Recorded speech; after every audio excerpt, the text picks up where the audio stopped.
कि उस वाउचर की एंट्री करनी है अपनी परचेज़ की। ठीक है, टैली को ये बताना है कि हमने क्या चीज़ परचेज़ की है, किस से परचेज़ की है। ठीक है, तो वो वाउचर हम क्रिएट करते हैं। तो उसके लिए आपने क्या करना है कि आपको ट्रांजैक्शन में आना है। ठीक है, ये आप मास्टर्स में थे तो ये ट्रांजैक्शन में आना है। ट्रांजैक्शन में आपने क्या करना है कि अकाउंटिंग वाउचर पर क्लिक कर देना है। ठीक है, अकाउंटिंग वाउचर पर क्लिक कर देते हैं तो नाज़रीन ये वो विंडो आ गई है अकाउंटिंग वाउचर क्रिएशन। यहाँ से आपके तमाम वाउचर क्रिएट होंगे। तो आप यहाँ देख सकते हैं कि ये रेड कलर में ये जो लिखा हुआ है, ये पेमेंट लिखा हुआ है, यानी कि अगर आपने पेमेंट का वाउचर बनाना है तो वो वाउचर यहाँ पे ऑन है। यहाँ पे आपने लाजमी चेक कर लेना है, जब कभी भी आप वाउचर क्रिएट करने लगेंगे तो आपने इस ऑप्शन को देखना है कि ये कौन सा ऑप्शन ऑन है। तो ये पेमेंट का ऑप्शन ऑन है, तो हमने किसी को पेमेंट नहीं करनी अपने बिल के अगेंस्ट, बल्कि हमने क्या करना है कि हमने परचेज़ की एंट्री करनी है। तो परचेज़ का वाउचर लाने के लिए आपने राइट साइड पे देखना है, राइट कॉर्नर में यहाँ पर आपको मुख्तलिफ़ किस्म के वाउचर्स मिल जाएंगे। सेल का वाउचर भी है, तो यहाँ पर आप देख सकते हैं कि ये है आपका परचेज़ का वाउचर जो आपने जिसकी एंट्री करनी है। तो इसकी शॉर्टकट F9 है, आप F9 भी प्रेस कर सकते हैं और परचेज़ पे क्लिक भी कर सकते हैं। ठीक है, तो हम F9 प्रेस करते हैं। तो अब यहाँ देख सकते हैं आप नाज़रीन कि जो यहाँ पहले पेमेंट लिखा हुआ था, यहाँ पे अब परचेज़ लिखा हुआ है, यानी परचेज़ का वाउचर क्रिएट होने जा रहा है। उसके सामने आप देख सकते हैं कि नंबर है, यानी कि ये वाउचर नंबर है।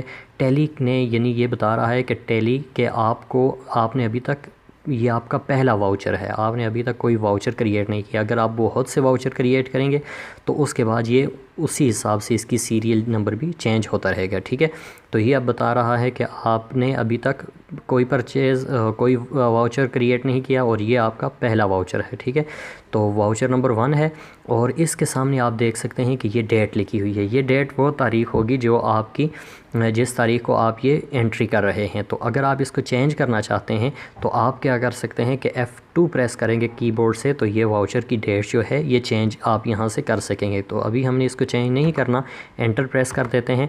ठीक है, तो उसके बाद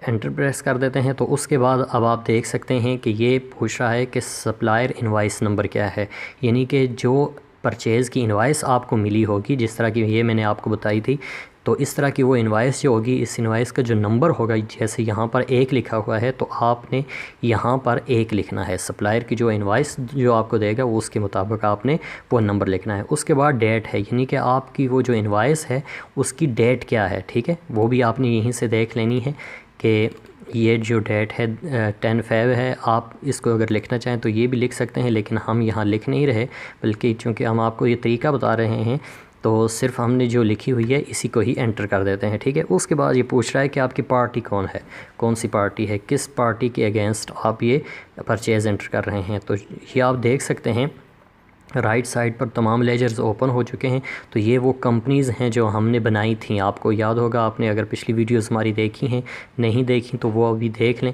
कि हमने इन लेजर्स को कैसे क्रिएट किया। और ये आप देख सकते हैं कि अहमद ट्रेडिंग LLC ये हमारी क्रेडिटर कंपनी है जिससे हम माल ख़रीदते हैं, और हमदान ट्रेडिंग जो है ये हमारी डेटर कंपनी है जिसको हम माल बेचते हैं, जो हमारा कस्टमर है। और ये जो दरमियान में लिखा है कैश, इससे मुराद वो इस लेजर में जो एंट्रीज़ होंगी वो वाली होंगी कि जो आपने किसी कंपनी को नहीं दी, बल्कि किसी आदमी को अगर आपने सेल परचेज़ की है उससे, तो वो आप यहाँ लिख सकते हैं। तो चूँकि हमने अपने क्रेडिटर के जो अहमद ट्रेडिंग LLC है जो हमारा क्रेडिटर है, सप्लायर है, उसके अगेंस्ट हमने ये परचेज़ वाउचर क्रिएट करना है, तो हम अहमद ट्रेडिंग LLC पर ही एंटर प्रेस कर देंगे। ठीक है, तो अब ये बता रहा है कि अगर आपने इसका कोई रेफरेंस वगैरह लिखना है या कोई चीज़ यहाँ आप लिखना चाहते हैं तो वो लिख सकते हैं, नहीं तो एंटर प्रेस कर दें। अब ये दोबारा कंफर्म कर रहा है कि आपका सप्लायर का नाम यही है, हमने इसको ओके करना है। एड्रेस हमने नहीं लिखना, अगर लिखना चाहें आप यहाँ लिख सकते हैं। कंट्री UAE दुबई, ये ऑटोमेटिकली वही चीज़ें बता रहा है जो हमने पहले इसमें एंटर कर दी थी जब हम लेजर हमने क्रिएट किया था अपनी ये जो क्रेडिटर कंपनी है उसका। ठीक है, और TRN भी इसका वही लिखा हुआ है। एंटर एंटर प्रेस करते हैं तो नाज़रीन अब हमारी ये जो पार्टी है ये सेट हो चुकी है कि अहमद ट्रेडिंग LLC है। अब ये पूछ रहा है कि परचेज़ लेजर आपने इसको कौन से वाले लेजर में रखना है। 2 लेजर आ चुके हैं क्योंकि परचेज़ के नाम पे हम 2 लेजर बनाए थे। एक तो हमारी सिंपल परचेज़ है और दूसरी जो है वो परचेज़ रिटर्न हमने लेजर क्रिएट किया था। तो हमने परचेज़ रिटर्न में नहीं इंटर करना बल्कि परचेज़ में एंटर कर देना है, ठीक है। तो अब इसका लेजर भी क्रिएट हो गया। अब ये पूछ रहा है कि आपने कौन सा वो आइटम है जिसको आपने इसमें ऐड करना है, ठीक है। तो हम यहाँ कॉपी लिखते हैं तो C लिखेंगे हम, तो हमारे सामने कॉपी लिखा हुआ आ जाएगा, आपने एंटर प्रेस कर देना है, ठीक है। अब आपने क्या करना है कि यहाँ उसकी क्वांटिटी लिखनी है कि आपने कितनी वो चीज़ें कितनी क्वांटिटी में ख़रीदी हैं। हम एक ही लिख देते हैं, उसके बाद एंटर प्रेस कर देते हैं। तो नाज़रीन अब यहाँ आप देख सकते हैं कि इसने ऑटोमेटिकली 200 इसका रेट फ़िक्स कर दिया है, यानी कि हमने सिर्फ 1 क्वांटिटी लिख के एंटर प्रेस किया लेकिन इसने 200 ऑटोमेटिकली लिख दिया है। तो ये क्यों लिखा है? तो नाज़रीन ये इस वजह से इसने ऑटोमेटिकली लिखा है कि आपको याद होगा कि जब हमने ये यूनिट क्रिएट की थी और यूनिट क्रिएट करने के बाद हमने जो कॉपी का स्टॉक आइटम क्रिएट किया था तो उसमें हमने क्या किया था कि उसमें स्टैंडर्ड रेट लिमिट रखी थी कि हमने वहाँ ये लिखा था कि अगर हम 1 जनवरी के बाद जो भी कॉपीज़ हम परचेज़ करेंगे उसकी जो परचेज़ की अमाउंट होगी उसका जो रेट होगा वो 200 होगा। तो इसने हमने वहाँ सेट की थी इसीलिए इसने 200 लिख दिया। और अगर हम यहाँ उधर स्टैंडर्ड रेट सेट ना करते तो यहाँ कुछ नहीं लिखने वाला था। तो ये चीज़ आपको मज़ीद में सिंप्लीफाई करने के लिए, दोबारा समझाने के लिए हम क्या करते हैं कि एक नई यूनिट क्रिएट करते हैं और एक नया उसमें हम स्टॉक आइटम भी क्रिएट कर लेते हैं। तो उसके लिए हम इसको स्केप करते हैं, इसको टोटली फिनिश कर देते हैं। हम जाते हैं यहाँ अपनी इन्वेंट्री इन्फो पे, ठीक है। इन्वेंट्री इन्फो पे जाके यहाँ आपने क्या करना है, याद रखिएगा ये हमेशा चीज़ अपने जहन में रखें ट्रिक कि आपने जब भी कोई नया स्टॉक आइटम क्रिएट करना है, मतलब आपके पास कोई भी चीज़, आप कॉपीज़ हैं, आपके पास पेंसिल्स हैं, पेन हैं, वो तो हमने क्रिएट किए हुए हैं। लेकिन अगर आपके पास कोई नई चीज़ आ जाती है जो आपने परचेज़ की है और उसको आपने सेल परचेज़ दोनों करना है तो उसके लिए आपने उसका जो स्टॉक आइटम क्रिएट करने से पहले उसकी यूनिट क्रिएट करनी है, ठीक है। तो हम सबसे पहले यूनिट क्रिएट करेंगे। तो यूनिट्स ऑफ मयर में जाएंगे तो सबसे पहले हमने यहाँ चेक कर लेना है कि हमारे पास कौन सी यूनिट्स क्रिएट हुई हैं। तो हम यहाँ डिस्प्ले पे जाके देख सकते हैं कि हमारे पास सिर्फ हमने एक ही यूनिट क्रिएट की थी डज़न की, तो वही हमारे पास मौजूद है। हम एस्केप का बटन दबाते हैं और उसके बाद हमने क्या करना है कि क्रिएट पे एंटर प्रेस कर देना है क्योंकि हमने नई यूनिट क्रिएट करनी है। तो हम यहाँ यूनिट क्रिएट करते हैं पीस की, ठीक है। PC इसका सिंबल रखते हैं और इसका जो पूरा नेम है, फॉर्मल नेम, वो हम लिख देते हैं PIECES, इस तरह हम लिख देते हैं पीसेस। और इसका डेसिमल प्लेस 0 ही रहने देते हैं, ठीक है। तो उसके बाद इसको एंटर प्रेस कर देते हैं, ठीक है। अब हमारी ये यूनिट क्रिएट हो चुकी है। तो यूनिट क्रिएट करने के बाद अब हम इसको चेक भी कर लेते हैं कि क्रिएट हो चुकी है या नहीं। ये देख सकते हैं आप, यूनिट क्रिएट हो चुकी है पीसेस की। हम स्केप दबाते हैं और अब आपने स्टॉक आइटम क्रिएट करना है, ठीक है। एंटर प्रेस कर देते हैं और अब यहाँ हम देख सकते हैं कि पहले चेक कर लेते हैं हमारे पास कौन से स्टॉक आइटम मौजूद हैं। डिस्प्ले पे एंटर करते हैं तो आप यहाँ देख सकते हैं कि कॉपी और पेन आपके पास स्टॉक में मौजूद है। तो हमने यहाँ नई चीज़ जो पीसेस में लिखनी है तो वो क्रिएट करनी है। तो अब हम क्रिएट पे क्लिक करते हैं और यहाँ हम एक नया स्टॉक आइटम, मिसाल के तौर पर हम लैपटॉप लिख लेते हैं, ठीक है। लैपटॉप लिख लेते हैं, ये हम परचेज़ करने लगे हैं। तो लैपटॉप एंड एलियस इसका कुछ नहीं रखते, अंडर प्राइमरी रहने देते हैं। और यूनिट यहाँ आप पूछ रहा है कि आपने किस यूनिट में रखना है। तो नाज़रीन याद रखें कि जब हम बड़ी चीज़ जो भी ख़रीदेंगे तो वो ज़ाहिर है डज़न में नहीं ख़रीदेंगे बल्कि हमने उसको पीसेस में ख़रीदना है, ठीक है। तो हमने इसको पीसेस सेलेक्ट करना है, इसका पीसेस सेलेक्ट कर दिया और यहाँ देखिए आपके वो स्टैंडर्ड रेट का पूछ रहा है, आपने यहाँ 9 ही रहने दें। अगर रखना चाहते हैं तो आप यहाँ रख सकते हैं, ठीक है।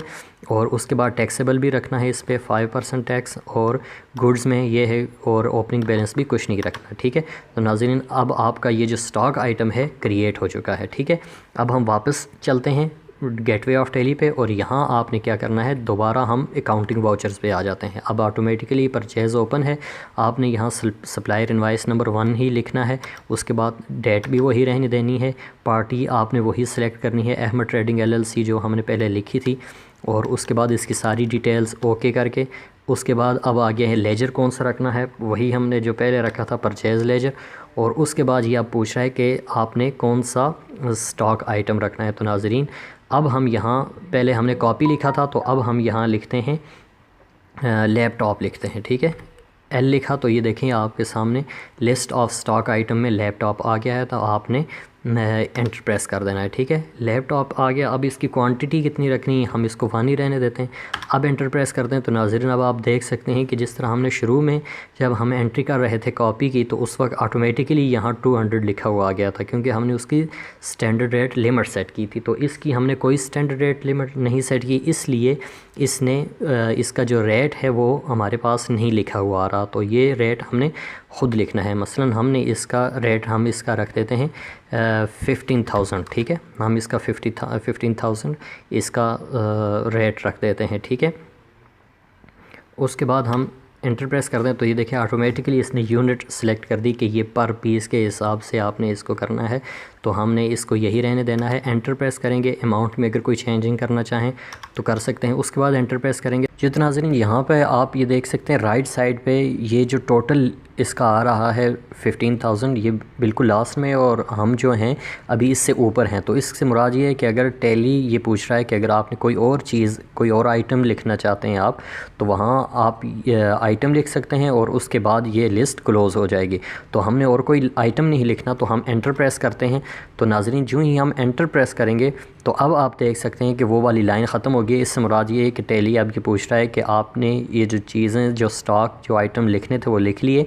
अब इसके बाद आपने टैक्स इंक्लूड करना है तो वो कर ले। तो हमने चूँकि टैक्स इसमें इंक्लूड करना है तो हम यहाँ वैट के लिए वी लिखेंगे। तो आप देख सकते हैं राइट साइड पे लेजर में वैट आ चुका है, ठीक है। तो हमने एंटर प्रेस कर देना है, ठीक है।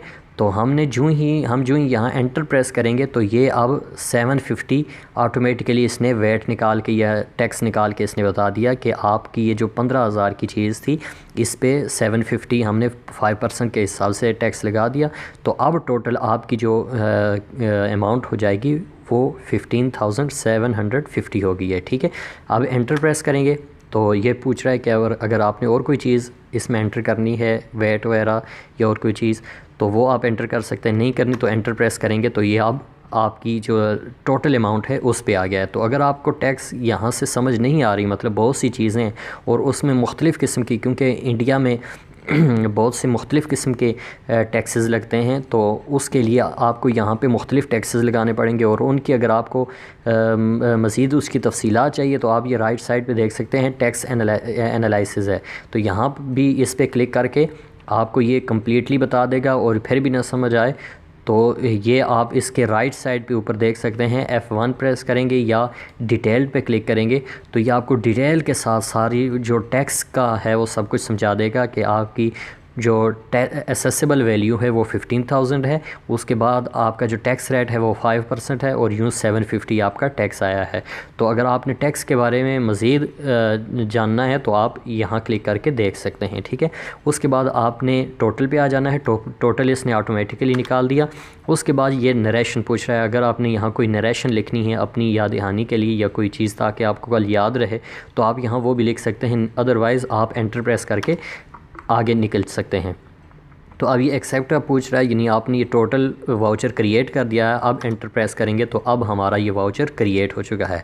तो अब आप देख सकते हैं कि परचेज़ के सामने जो नंबर लिखा हुआ है वो 2 आ गया है, यानी कि जो 1 नंबर का हमने वाउचर था वो क्रिएट कर दिया है, ठीक है। तो अब हम इसको स्कैप करते हैं और आपका ये वाउचर क्रिएट हो चुका है। और अगर आप इस वाउचर को देखना चाहते हैं तो आप ये सबसे आखिर में जाइएगा, गेटवे ऑफ टैली पे डिस्प्ले का ऑप्शन है, ठीक है। ये आप देख सकते हैं डिस्प्ले पे जब आप क्लिक करेंगे तो ये डिस्प्ले पे हमने एंटर प्रेस कर दिया। तो अब आपने यहाँ अपनी अकाउंट्स बुक पे आ जाना है, ठीक है। ये जो अकाउंट्स बुक है इस अकाउंट्स बुक पे आना है और यहाँ आकर आपने क्या करना है कि आप यहाँ चूँकि हमने परचेज़ की है तो यहाँ आप परचेज़ रजिस्टर देख सकते हैं। तो यहाँ आप देख सकते हैं कि हमने जनवरी में ये बता रहा है कि जनवरी में आपने एक परचेज़ की है, वो कौन सी है, 15,750 की। इसकी मज़ीद अगर आपने देखनी है इसकी तफसील तो आप उस पर एंटर प्रेस करेंगे तो अब ये बता रहा है कि आपने अहमद ट्रेडिंग LLC जो आपका क्रेडिटर है उसको एक परचेज़ आपने उससे ली है इतने ही की, और उसके बारे में अगर मज़ीद आपने मालूमात जाननी है तो एंटर प्रेस करेंगे। ये बिल्कुल आपको अब वो पूरा जो आपने वाउचर क्रिएट किया है वो दोबारा से आपको पूरा बता देगा। ठीक है, तो नाज़रीन इसको स्कैप कर करके हम इसे वापस ले आते हैं। तो नाज़रीन आज हमने जो है वाउचर क्रिएट करना परचेज़ का वो सीख लिया है कि किस तरह हमने वाउचर क्रिएट करना है, परचेज़ क्या चीज़ होती है और इसका वाउचर कैसे क्रिएट करते हैं, और इसको डिस्प्ले करके आप देख भी सकते हैं। ठीक है, तो मज़ीद हम आगे भी मुख्तलिफ़ किस्म की चीज़ें जानेंगे इस तरह टेली की। और अगर आपने पिछली वीडियोज़ नहीं देखी तो मैं आपको यही रिकमेंड करूँगा कि आप शुरू से वीडियोज़ देखते हैं ताकि आपको आसानी रहे। और आपको वीडियोज़ कैसी लग रही हैं कमेंट करके ज़रूर बताइएगा। तो मिलते हैं अगली वीडियो में, तब तक के लिए अल्लाह हाफ़िज़।